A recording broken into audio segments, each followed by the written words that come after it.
There's nothing like snook hook sets at dawn or catching a tarpon in the moonlight. Find your next fishing trip made easy on fishingbooker.com and experience the magic of the Sunshine State or any other destination on your fishing bucket list. Book a blue water adventure in search of sailfish or go snapper fishing with the kids. With over 6,000 captains and trips to choose from, planning your next one just got a whole lot easier. Download the Fishing Booker app on the Google Play or App Store, or visit them online at fishingbooker.com to book your trip today.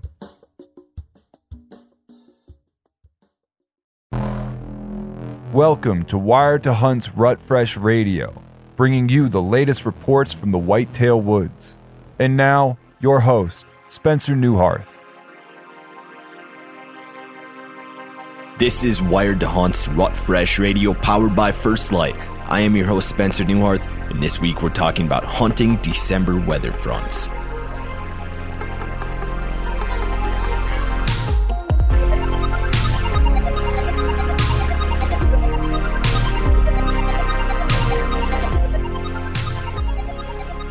Welcome to Wired to Hunt's Rut Fresh Radio. This is episode 487, and this week again I am joined by Mark Kenyon, who is back home in Michigan and has a deer movement report for us. So what have you been seeing, Mark, as of late from your glassing and trail camera observations? Yeah, so I have not been out hunting really in Michigan in, well, a long time. It's been about a month since I've hunted in my home state because of all the travel I've been doing. But I have been home since, I don't know, I've been home for 5 days or something like that and been able to do some glassing. I've done some camera move. I moved some cameras yesterday, actually. And so I've been getting some new pictures in from the cell cams. And here's what I've seen over the last couple days. Number one, yesterday while glassing and this morning in one of my cell cam pictures, I've seen bucks still fighting. So there's still some of that rutting activity happening, even though today that we're recording, it's, end of November when this episode comes out, it'll be the first day of December. There's still that kind of rutting stuff happening. So there's bucks fighting. And yesterday morning, while watching down into a little fieldy area I could watch from above, I saw a mature buck. When I say mature, like a 3-year-old buck locked on a doe still. He was like on her hard, standing over her. Everywhere she went, he went. So, that kind of thing is still out there. So I think that's a really important thing to take note of. The second thing I think that might be of note, at least across parts of the northern half of the country, is we just had a system move through and drop a bunch of snow. And since that snow came through yesterday and over the last couple of days, increased movement on the food sources. All my cameras that are over cut corn, combined corn, just blew up last night and this morning after we had 3-4 inches of snow dropped. So that's what I've seen so far. Kind of what I expected this time of year. Deer moving more and more towards food, and a little bit of that late rut kind of stuff still going. Those are my kind of headlines for what I'm seeing and what I would expect for this period. Yeah, and you mentioned the snow, but it seems like following that snow now, like the day that this episode is going to drop on December 1, we're going to have like dang near some record-breaking temperatures in the West as far as warm weather. I know the rest I know the rest of the country is seeing something similar. And when it comes to whitetail hunting and the weather, I know like we're so focused on it in October and we're so focused on it in November, but I think it's sort of forgotten about when we get to December. And personally, like I'm often just checking like wind directions and I'm not caring so much about precipitation or the air temperature and things like that. But it's something that we should still factor into our setup. So what would you consider, Mark, like good weather for December and bad weather for December? All right. So I want to preface this by saying that my perspective on how weather impacts deer in the late season has changed a little bit. There's been a slight evolution. And by that, I mean, well, let me first answer your question. Your question was, what's like ideal late season weather? And that best case scenario is extreme cold or extreme snow. Like you want that epic winter weather. I want a 30-degree temperature drop, or I want single-digit temperatures or sub-zero. I want 6 inches of fresh snow. Anything like that, it's hard to put guarantees on anything, but just about every time you get that kind of weather event, the deer are really going to be on their feet, and they're really going to be feeding heavy earlier in the day typically. So if you get that precipitation event, if you have those really cold temperatures, you've got a great situation for deer moving just a little bit more, moving during daylight just a little bit more, and being especially interested in food at this time of year. Because like right now, early December, right on through the rest of the month, these deer are really doing one thing. They're recuperating from the rut, and they're trying to build up their fat reserves so they can survive the upcoming winter. So that means food, food, food. And if they have that really cold temperatures, it's even more important because they need those calories to stay warm and to stay alive. So if you've got that, I'm particularly excited. Now, the opposite of that would be really high temperatures. If you have really warm, really above average temperatures, generally that is going to suppress deer movement by some degree. It's at least not going to help things. Now, my evolution has been this. In the past, I would not hunt unless I had that really, really good weather, or at least I wouldn't hunt often. I would keep my best spots untouched all the way until I had that very best weather. And in a lot of cases, I think that is a good idea. If you've got a farm that, you just hunt, or if you have something that's managed and you know that nobody else is going to be mucking it up. And if you can wait for those special events that, couple times in the winter when you have those best case scenarios and slip in and swing for the fences on that big old buck you're after, that's not a bad way to do it. But what I will say at the same time is that you don't want to let the weather keep you from hunting. And this is something that I've seen, across the entire season, right? Weather certainly helps, but at the same time, I've seen so many days where the weather's not supposed to be good, where, such and such deer app and such predictor and blah, blah, blah, blah, blah. They're all like, oh, it's bad, it's bad, it's bad. And then you go out there and you have a great hunt. And I think what that just keeps reminding me is that, deer are wild animals. And no matter how well we think we know how they want to move and when they want to move, we don't know crap. Like, deer are deer, and you're never going to see them. You're never going to have a chance unless you're out there. So while I certainly will be excited when I get those really cold temperatures, and I will prioritize going to my better places when I have those better conditions, I'm not going to let a weekend pass and not hunt because it's above average. I'll find somewhere I can still go because you never know. So save maybe your best places for those best days, but still get out there and be in a position to maybe take advantage of, a wild piece of luck. You just never know. And then also remember that, let the deer tell the story too. So if you can scout from afar, like I love scouting in the late season because this isn't the time of year when I personally like to volume hunt. In the rut, it's just like hunt. Be out there as much as you possibly can. In the late season, I am a little bit more, just more careful about how many times I go and when those times are. And so I want to make sure I'm getting a good bang for my buck when I do go. So often I will try to sit on a hilltop or get in an observation stand kind of outside of the action and watch. So I'm still out there. I'm still learning something.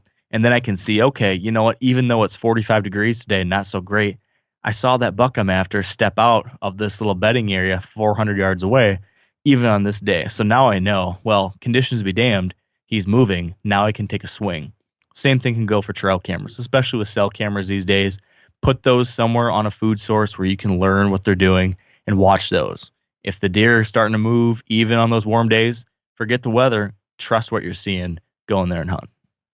Yeah, and that emphasis on doing some scouting in December, I think is really important. In 2018, I killed one of my biggest bucks with a muzzleloader in South Dakota. I hunted really hard for like 15 days, but a lot of those mornings, although I had a gun in my hand, I had no chance at killing a deer because I was set up so far away.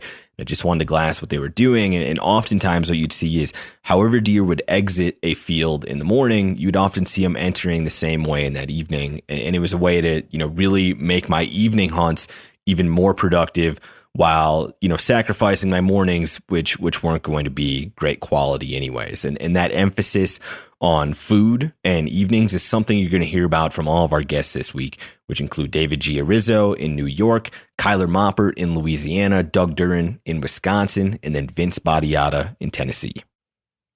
I love it. I'll tell you what, I want to leave folks with one last thought, and it's this. I know that November is gone, right? We looked forward to November all year, It's this big, amped up, high anticipation event. And there's always, at least for me, a little bit of this letdown once November's gone. This thing that we dreamed of is now in the past, and we've got to wait a whole nother year to come to it again. And so for some people, that leads to, quitting, putting in, throwing it in for the year, being done hunting, or not thinking that we got any more chances left, feeling like, well, that's it. What happened. My best chances are behind me. I just want to remind you all that you will be wishing, you will be dreaming of these days of hunting again. A couple months from now, you'll be sitting there thinking, man, I wish I could hunt right now, but you can't because the season's closed. So while the season's still open, get out there and enjoy it still. And remember that anything can happen. I have had many people have had a lot of success here in December. Several of my best Michigan bucks were killed the last few days of November, first few days of December. So there's a lot of good hunting ahead. There's still some rutting activity to be had.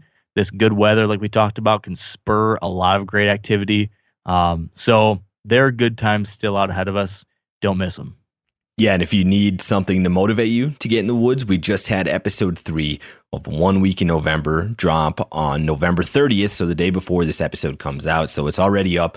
One of us kills a buck on that episode, and then episode 4, 5, 6, 7 drops every Tuesday through the end of the year. And if you have been following along with 1 Week in November, you'll be interested in what's happening over at our auction house. Now, in this current batch of items, which are up for auction for another 12 days, we have multiple things from 1 Week in November. We have an entire 1 Week in November package that includes things that we personally use, being you, me, Tony Peterson, and Clay Newcomb. And these are some unique items that you can't find anywhere else, just like everything in our auction house. So in that auction house package with the 1 Week in November group, you have things like Tony Peterson's bow that he used in the episode where he kills a buck.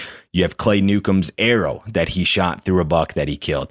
You have some things from me like my blaze orange vest, which has blood on it from the deer that I killed. You have the Benchmade knife that I used to gut the deer. You have the First Light dirt bag duffel that I hauled stuff around in. You have Mark's personal tree saddle that he used in the episode. That whole package is up for auction right now, and it currently already has a few bids, and it's over $1,300. Now, if that's too rich for your blood, you don't care about the arrow that Clay shot or the bow that Tony was using, we have something that I know everyone's going to be interested in, and that is a whitetail gear package giveaway. Now, these are all brand new items. These are not things that we use, but it's basically replicating the items that we did use in 1 Week in November. So you have things like binoculars, rangefinders from Vortex. You have FHF bino harness. You have tethered saddle and platforms and climbing sticks. You have a Prime Nexus bow. You have broadheads. You have multiple First Light systems. Some of our favorite ones like the Catalyst and Solitude. You have Benchmade knives, lacrosse boots, and it is free for you to enter this giveaway. All you have to do is go to store.themeateater.com. You're going to see our auction house there, and all you have to do is enter your email, and you'll be entered to win this package. So much cool stuff in there, and it's what we used on the show. And I'm not done plugging yet, Mark. We also have our reading materials for this week, which can be found in the description of this episode down below. The articles that are relevant for right now, we have How the Hunting Public Finds Quality Public Land Deer Hunting from Emily Canner. Emily interviews the THP crew about locating overlooked public land across the country. And then we have 3 places to find a post-rut buck by you, Mark Kenyon. Mark goes over 3 spots that you should be looking for to find a buck in early December. And then from Tony Peterson, we have How to Kill a Late Season Buck from the Ground. Tony discusses how to get it done from the ground with a bow after the rut is over. I love it. Looks like a great slate. Highly recommend everyone follow through on that giveaway you mentioned. There's some sweet stuff in there. You didn't even mention, or at least I didn't hear you mention, the Timber Ninja climbing sticks, which are world-changing in my view. So definitely go on over and get your hands on those. That's right. I didn't even bring up all the stuff that's in there. We don't have enough time. We've already gone way over on time here. But yeah, go to the store.themeateater.com, enter in that giveaway. Great. Let's get to those reports. Talk to you next week, Mark. All right, and joining us online first is David Giarizzo from New York from Tag and Brag. Now, David, in New York, what would you say the buck activity has been lately on a scale of 1 to 10? Oh, the past week, honestly, it's probably been about a 9. I think the combination of a little bit of a second swing of rut coming in, along with some very harsh weather up there this past year, forcing the deer onto the food. We as a crew killed 2 bucks in the last week up there, one being our number 1 target buck. So, I mean, yeah, it's been on fire up there this last week, and we took advantage of it. Yeah, that number 1 target buck you killed was an absolute slammer. Tell us about that hunt, David. Why were you in that spot, and why did that buck want to be there? You know, we haven't seen this particular buck very much on trail camera, but watched them grow up all summer. And the place that I was hunting is actually a combination of beans and corn, and we orchestrated, or we constructed this field specifically for this time of year. When the conditions get harsh, we had about a foot of snow up there, and it was an absolute blizzard when I went in, and I was on the food. I mean, that's what I was relying on, and I knew I had hunted there the day before. A lot of deer. I saw, I think, almost 30 deer on this 4-acre little food plot. And so I knew the deer were going to be hitting it with the harsh conditions up there. Sometimes I joke and say, the harsher the conditions, the better opportunity you have to kill one of these big, mature New York bucks. And it paid dividends, because I had probably 12 to 15 deer in front of me, and he came out at the bottom of the food plot and was literally on a string, and stopped in the middle of these deer at 38 yards. Never in my life did I think I would shoot a buck with a bow during rifle season up in New York, but to have it be my personal best and my first booner ever it's insane, man. It's insane. So what other food sources would you say are relevant right now for deer hunters in that part of the country? Beans and corn have been the hottest for us, but the deer have been hammering the turnips as well. I mean, really any late season food source that you have on your property, the deer seem to be shifting to that. A lot more afternoon movement, a lot less morning movement. So our morning hunts are probably going to be few and far between moving forward. But the afternoons, especially when the weather conditions are right, are on fire right now. Do you notice a shift in bedding this time of year? Absolutely. We actually are seeing a lot more of our bucks that we watched all summer shift back onto our property, where we have not seen them or had trail camera pictures of them in the last month and a half or so. So a lot of the bucks we watched grow up for the summer are shifting back, and the buck that I shot in particular was one of them. And like I said, the combination of the food and the harsh weather conditions are what did it for them. Historically, in early December in a state like New York, what do you notice for sign making?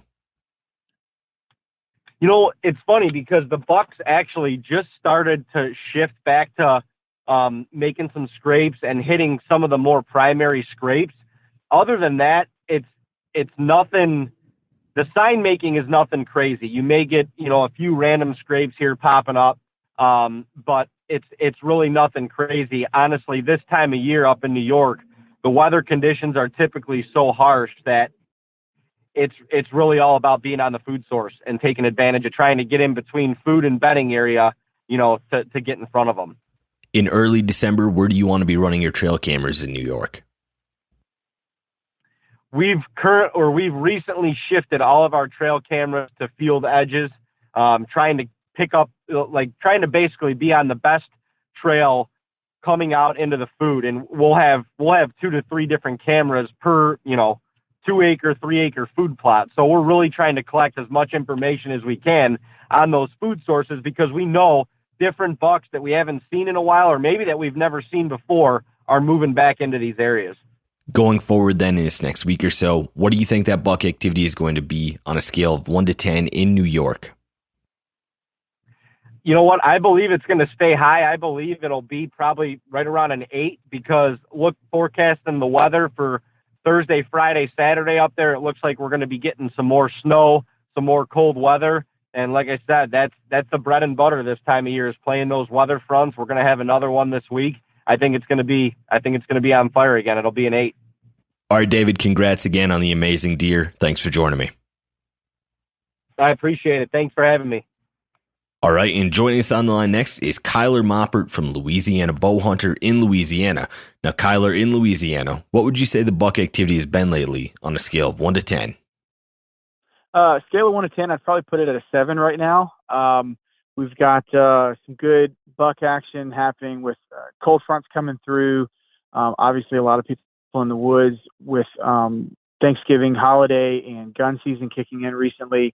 But also seeing a lot of just general daytime movements on my cameras. And then a lot of people that I know that are reporting to us are seeing a lot of daytime movement, as well as putting some good bucks on the ground. So when you're part of the state, what would you label the whitetails there as this phase of the rut? They're still in pre-rut. So kind of northeast Louisiana is going to be pre-rut. I think main rut for this area is going to be in the next week or two. And then a lot of the majority of the state, Area 6 is a big area. That's going to be heavy rut at the end of December, beginning of January. That's when I would say at least 50% of the state is rutting in that point in time. So right now we're in kind of like sign making stage, starting to see a lot of scrapes, a lot more rub lines. And because of that, and I guess the bucks are setting their territories, I'm getting a lot more action in the daytime and at night. Honestly, just very consistent consistent camera movement. Whereas up until this point, it's either been nocturnal or crepuscular, with very little daytime or midday movement. If you're doing some in-season scouting right now in Louisiana, what are some things that you're looking for? Well, by now all of the white oaks are done dropping. Which is always a little sad, because that's just such a heavily preferred food source early season through maybe the first half of November, middle of October to first half of November. Right now, I'm getting a lot of action on red oaks and pin oaks. Those are going to drop from about now into the end of the season. And then a lot of the browse is starting to kind of clear out. You get into an area with a lot of deer sign, you'll see little every top of every browse has been snipped off or eaten by now. So I think that also has a lot to do with why deer are moving more frequently. They don't have to move 50 yards to eat and then go back lay down. They've got to move a couple hundred or something like that. So right now it's still good to set up on food source, feed trees and oak flats, things like that.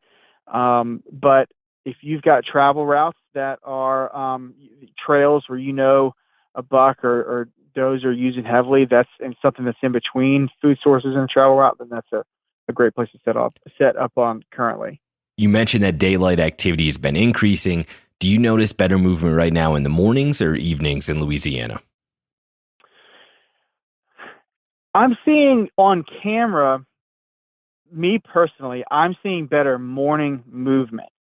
When hunting, I'm seeing more deer in the evening. Now that's been very average for me my whole hunting career, is because obviously you're getting in, trying to set up in the dark and a light and make noise, and you don't know what you're pushing out of an area when you go in the morning. So, but as far as activity goes, morning's been hot, but afternoons are still my favorite time to hunt. And they're both productive. In early December, where do you want to be running your trail cameras? Well, I've started doing something new in the last 2 years that's worked out well for me, as I've become a little more educated on scrapes and sign making. I'm actually trying to position my cameras not directly on scrapes, but I would get more daytime photos of bucks being downwind of maybe 25 to 50 yards behind a scrape, along what could be a travel route or a way in which a buck would try and get downwind of a scrape. So anywhere that's a slough edge, a swamp edge, lake edge, whatever you want to say, that can be downwind from a scrape or some sort of sign making or even bedding. I'm seeing the most quality bucks in the daytime downwind of very literal sign. I used to be in the habit of hanging cameras right on top of a scrape, like it's the Truman Show, and I'm always waiting for that star to show up. And I wouldn't get anything till 3 a.m. And then I started putting cameras around that area on travel routes or pinch points, or like I said, boundary lines like water. And I'm getting a lot more pictures, and those deer are still checking those, but they're just wind checking them from down. They're not going up and peeing in them and freshening them up during the day. A lot of times they're just walking downwind and staying in the thick stuff. So I've always been a fan of putting cameras on water boundaries, if you have that, which we hunt a lot of down here, and seeing those deer that are skirting the edges, trying to stay in the thick stuff or in the buckbrush or something without exposing themselves out in the open. Going forward then this next week or so, what do you think that buck activity is going to be on a scale of 1 to 10 in Louisiana?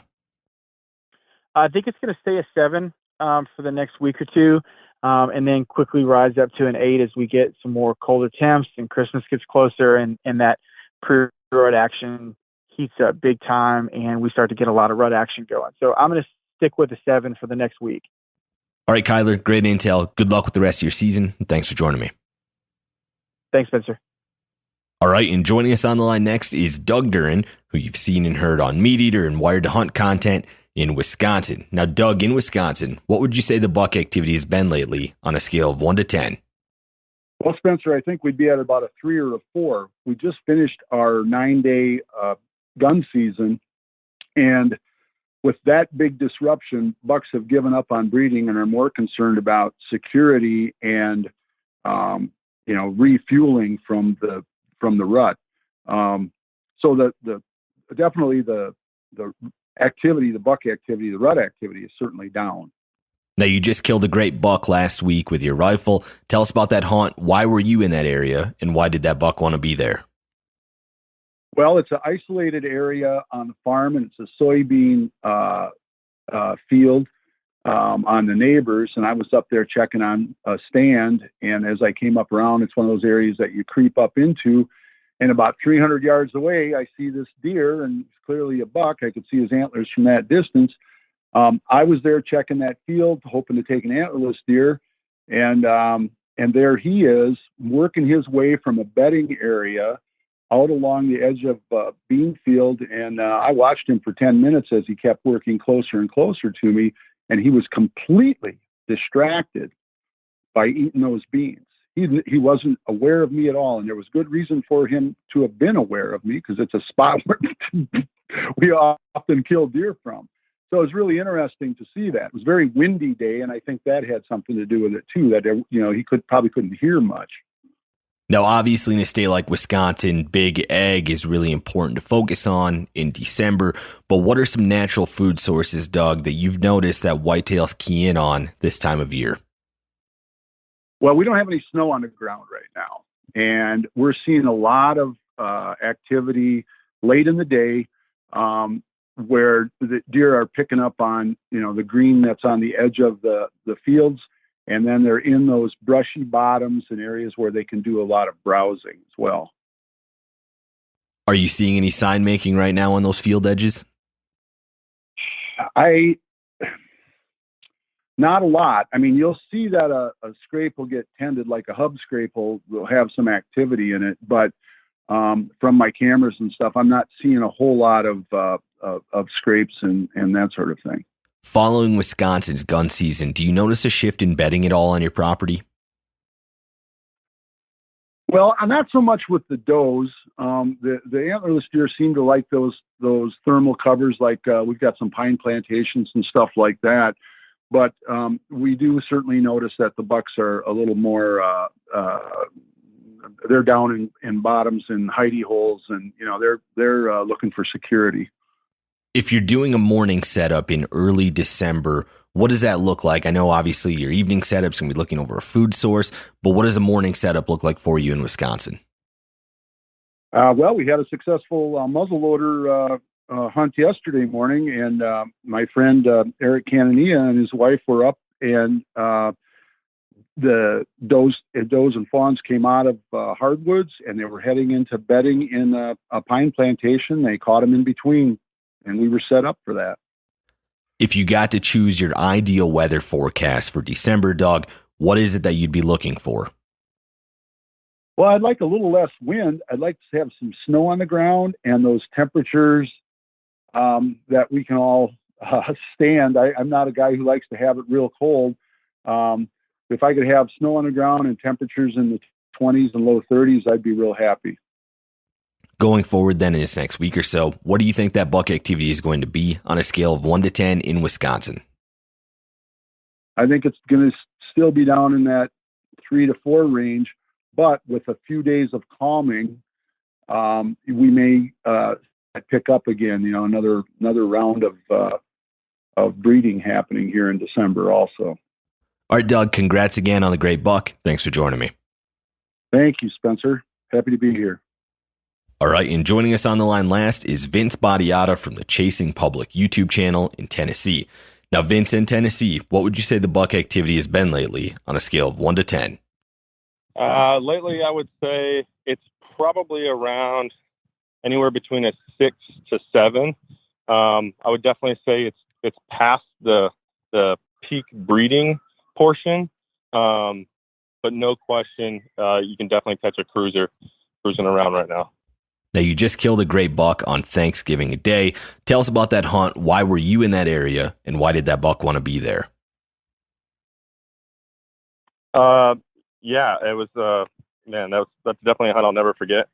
That spot we actually scouted really hard during the summertime, and we had a lot of good bucks around. It looked like it had just not really been that pressured. Didn't see a lot of human sign or anything like that. So it was definitely a spot that we were keeping our eye on, and it had a lot of good, just natural food sources around there. So I knew it was going to be a spot that I could pick up on the latter half of the season. And I just thought, it was Thanksgiving Day. It had been raining all day. I figured, there probably wasn't any pressure there in the morning. And we just decided to hang out there and, whitetail luck. It just happened. It was, it just turned out in the right way. Earlier in the season, we did hunt that spot a few times, but we did end up having a lot of pressure there. So we kind of backed off it. And now it just seems like they just kind of filtered back in. In late November, early December in Tennessee, do you notice better movement in the morning or evening? I would say if you have the food sources in the evening, if not, then I would probably hunt the mornings right now. And what food sources are relevant right now in that part of the country? Anything green, just natural browse, clover, that type of stuff. If you have the hot acorn spots, so there's still acorns left over, I would definitely be on those. But anything green. You mentioned that it had been raining when you killed that buck. What is the ideal weather that you're looking for in December in Tennessee? In December in Tennessee, I'm looking for where you have like a 3 or 4 day stretch of just constant temperature. And then if it gets, even a drop of, 7 to 10 degrees, being this far south, it's enough to be considered like a cold front or a cold snap. And that really seems to be putting deer on their feet. If you're doing some in-season scouting this time of year, what are some things that you're looking for? I'm looking for big tracks, fresh tracks. And I'm looking for the actual concentrations of deer. Now that we're already past the actual peak breeding season or portion of the season, I'm looking for those concentrations of deer. I feel like if I can find those concentrations of deer, then, as far as success rate, I'll just end up being more successful just in general as far as being able to harvest more meat. Historically, when we get beyond that peak breeding date, what do you notice for sign making in Tennessee? I do notice once we start coming into December, that I will start to get more and more bucks coming back through and checking on their normal scrape patterns. There's a portion of there through November where they just stop. Once you come into December, they do start checking those. But I really focus more on the food side than the sign making, to be honest, once it comes into December. Going forward then in this next week or so, what do you think that buck activity is going to be on a scale of 1 to 10 in Tennessee? I'd say it'd probably be anywhere between a 4 to 6.5. There's better parts of Tennessee where it is very mountainous, and I'm not too familiar on that side. But where I'm at in Middle Tennessee, where the terrain is a little more approachable, it just seems during that time, once we hit into December, if you can find the concentration of deer, you're still going to get your good bucks. You may not get that one slammer that comes through, but you're still going to have quality deer that come through. All right, Vince, congrats again on the great deer. Thanks for joining me. All right, man. Appreciate it, Spencer. And that concludes this week's episode of Wired to Hunt's Rut Fresh Radio. Thanks to David, Kyler, Doug, and Vince for joining me, and thank you guys for listening. As a reminder, you can find this week's reading materials linked in the description of this episode, as well as a link to the 1 week in November gear package giveaway. Again, that is totally free to enter, and if you go there and enter your email address, you're going to be in the running for a whole bunch of great gear that you saw us use in 1 week in November. As we've heard many big buck killers say, the late season can be the great season, so I hope you're still out there and still after some whitetails, and I will talk to you next week. But until then, stay wired to hunt.